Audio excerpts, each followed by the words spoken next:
সামনের লড়াইটা হবে বিএনপি, আওয়ামী লীগ এবং ভারতীয় আধিপত্যবাদের বিরুদ্ধে। শেখ হাসিনা এমনি এমনি দিল্লি পালায় নাই, এবং লন্ডনে যিনি আগামীতে পালানোর প্রস্তুতি নিচ্ছেন তিনিও এমনি এমনি পালাবেন না। রয়েছেন, আছেন তো নাকি? শহীদ পরিবারের সদস্যরাও আছেন। আচ্ছা, আমাদের স্বরাষ্ট্রমন্ত্রী, উনি তো গুম হয়েছিলেন, মজলুম নেতা বিএনপির, এবং উনি বলেছেন যে আমি জুলাই সনদ বাস্তবায়ন বিএনপি অক্ষরে অক্ষরে পালন করবে। তা আমরা এটা কেন বিশ্বাস করতে পারছি না? এটা আমাদের মেনে নেওয়া উচিত তো নাকি? এটা তো আমাদের মেনে নেওয়া উচিত জায়গা থেকে। মানে পার্থক্যটা কোথায়? এই যে আমার ডান পাশে এনসিপির নেতা বসা, সংসদে যাচ্ছে, জামাতের নেতারা যাচ্ছে, এবং যেটা বলা হচ্ছে, আমরাও বলছি যে জুলাই সনদ তো বাস্তবায়ন হবে না। তো এখন এরকম একটা মজলুম নেতা বলেছে যে অক্ষরে অক্ষরে পালন করা হবে, তারপরেও আমরা বিশ্বাস করতে পারছি না। এটা তো একটা সার্কাজম, আমাদের তো মেনে নেওয়া উচিত। এখন মেনে নিতে পারছি না কেন, এই জায়গাটাকে স্পষ্ট হতে হবে। আমি অনেকক্ষণ ধরে গুরুত্বপূর্ণ বক্তব্যগুলো শুনছিলাম, শুনে আমার কাছে মনে হয়েছে কিছু কনসেপ্টের জায়গায় আমাদের কিছু ভুল ভ্রান্তি আছে। তারা বলছে অক্ষরে অক্ষরে জুলাই সনদ বাস্তবায়ন করবেন, আর আমরা যেটা বলতে চাচ্ছি সেটা হচ্ছে আমরা ওই বাস্তবায়নটা যেটা চাই সেটা দেখতে পাচ্ছি না। কেন দেখতে পাচ্ছি না? কারণ মূল জায়গার পার্থক্যটা হচ্ছে পদ্ধতিগত। পদ্ধতিতে সমস্যা। আমরা স্পষ্ট করে বলতে চাই, এবং আপনাদের ওই ভাষাটা আমি একটু বিনয়ের সাথে শিখিয়ে দিতে চাই। গণভোটের গণরায়ের আলোকে জুলাই সনদ বাস্তবায়ন করতে হবে।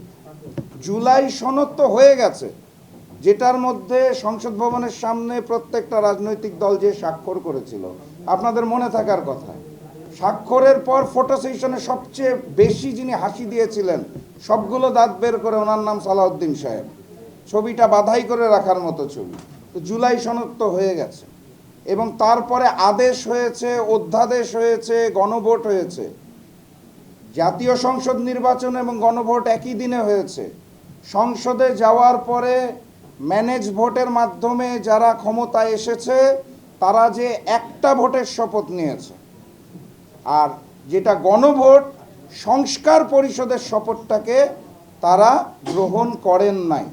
এইখান থেকে বেইমানির যাত্রাটা সূচনা হয়েছে, এবং এই মুহূর্তে তারা যেটা করতে চাচ্ছে সেটা তারা মুখে বলতে চাচ্ছে জুলাই সনদ অক্ষরে অক্ষরে বাস্তবায়ন করা হবে, কিন্তু কিসের আলোকে? তাদের পছন্দের আলোকে তারা বাস্তবায়ন করতে চায়। আমরা যেটা বলতে চাই, এবং আপনাদেরকেও যেটা আহ্বান জানাতে চাই, ভাষাটা ঠিক করেন। গণভোটের গণরায়ের আলোকে জুলাই সনদ বাস্তবায়ন করতে হবে। 4টা প্রশ্ন ছিল, হ্যাঁ না ছিল। 70% মানুষ, প্রায় 70% মানুষ হার পক্ষে ভোট দিয়েছে। তারপরে আমি ধরে নিলাম তর্কের খাতিরে, জানি আপনারা 50-51% ভোট পান নাই, চুরিচামারি করে, ছিনতাই করে, হাইজ্যাক করে নিয়েছেন, ম্যানেজ ভোট আয়োজন করেছেন, তাও তর্কের খাতিরে মেনে নিলাম 50% পেয়েছেন। 50% ভোট নিয়ে 70% ভোটের রায়কে আপনি যদি অবজ্ঞা করেন, তাহলে কি জুলাই যোদ্ধারা মেনে নিবে? আমার তো মনে হয় না মেনে নিবে। এটার জন্য জামাতের দরকার নেই, এটার জন্য এনসিপির দরকার নেই, 11 দল দরকার নেই, বিরোধী দল দরকার নেই। কারণ ওই জুলাইয়ের গণ অভ্যুত্থানে আমার দেশের মানুষেরা রক্ত দিতে শিখে গেছে, এবং আমরা যেটা দৃশ্যপটে দেখতে পাই সেটা হচ্ছে যে যুদ্ধটা ছিল ফ্যাসিস্ট শেখ হাসিনা আওয়ামী লীগের বিরুদ্ধে।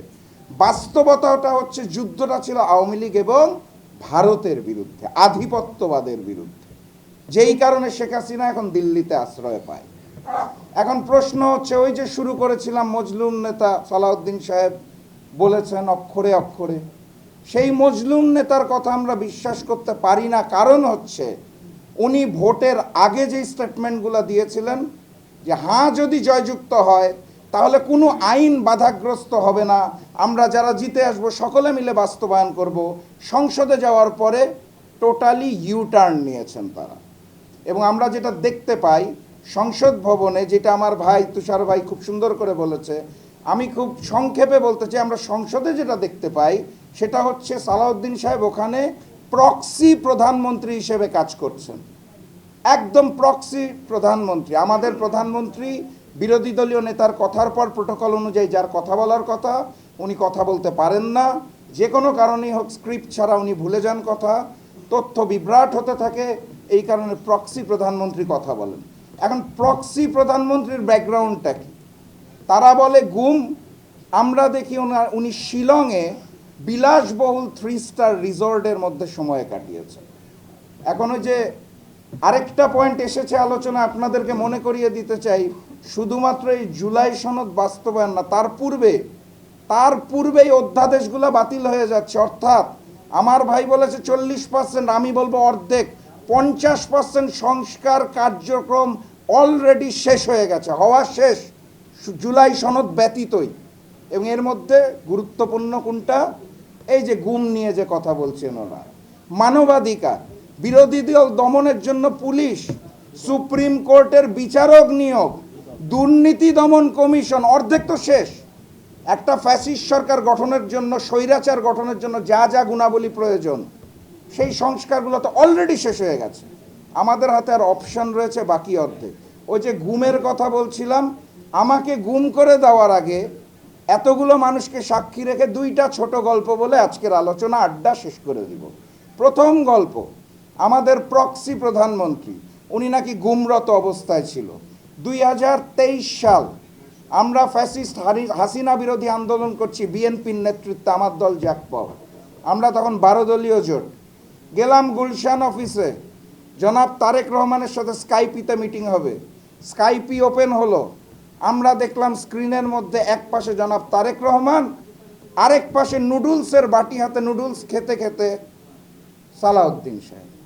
একজন গুমরত ব্যক্তি শিলংয়ে বসে আমাদের সাথে বৈঠক করছে আমরা কিভাবে আন্দোলন পরিচালনা করব, ইন্টারনেটের মাধ্যমে, দিল্লি সরকারের আওতায়।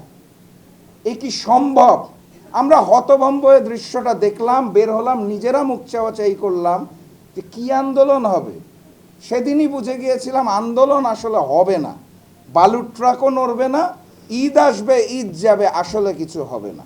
আল্লাহ যেই দিন কবুল করবে তার আগে আমরা আসলে পারবো না, এটা আমরা বুঝে গিয়েছিলাম ওই দিন। এবং আলহামদুলিল্লাহ আল্লাহ কবুল করেছিল দেখে জুলাই যোদ্ধারা জয়ী হতে পেরেছে। আমরা কিন্তু পারিনি, রাজনৈতিক দলরা পারে নাই। গল্প 1 শেষ। গল্প দুই হচ্ছে, এই যে আমার ভাই আমাকে ইঙ্গিত দিয়ে গেছে, এটা নাকি আজকে বলতেই হবে, এটা বলা হয়নি, এই কারণে বলতে বাধ্য হচ্ছি। বিএনপি নেতৃত্বাধীন যুগপৎ আন্দোলন, আমি ছিলাম 12 দলীয় জোটে, জাতীয় গণতান্ত্রিক পার্টি জাকপা। সেখান থেকে জামাত নেতৃত্বাধীন তৎকালীন 8 দল, এখন যেটা 11 দল, সেখানে আসার গল্পটা 2 লাইনে শেষ করে দিই। ঐক্যমত্য কমিশনের বৈঠক হয়, ওইখানে যে কি বলতে হবে, প্রধানমন্ত্রী কি 10 বছরের বেশি থাকতে পারবে কি পারবে না, একজন ব্যক্তি কি 3টি পদ অর্থাৎ প্রধানমন্ত্রী, দলীয় প্রধান এবং সরকার দলীয় নেতা হতে পারবে কি পারবে না, এই প্রত্যেকটা লাইন তোতা পাখির মতো আমাদের আইন বিশেষজ্ঞ, স্বাস্থ্য বিশেষজ্ঞ, প্রক্সি প্রধানমন্ত্রী, যিনি আসলে স্বরাষ্ট্রমন্ত্রী, আমাদের ধরে ধরে লাইন বাই লাইন মুখস্থ করিয়ে দিতেন।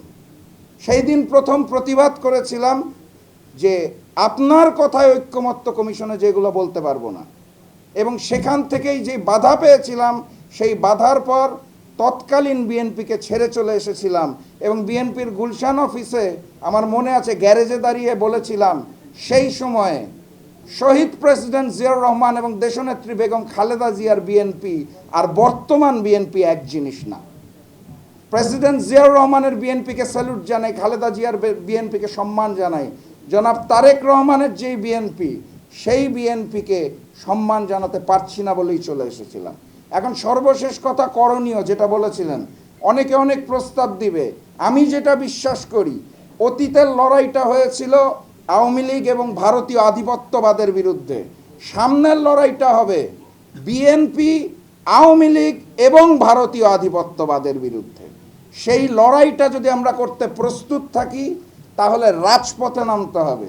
এই গোল টেবিল বৈঠক, এসির বাতাস খেতে খেতে যতই ভাষণ দেই, শেখ হাসিনা এমনি এমনি দিল্লি পালায় নাই, এবং এই লন্ডনে যিনি আগামীতে পালানোর প্রস্তুতি নিচ্ছেন, তিনিও এমনি এমনি পালাবেন না।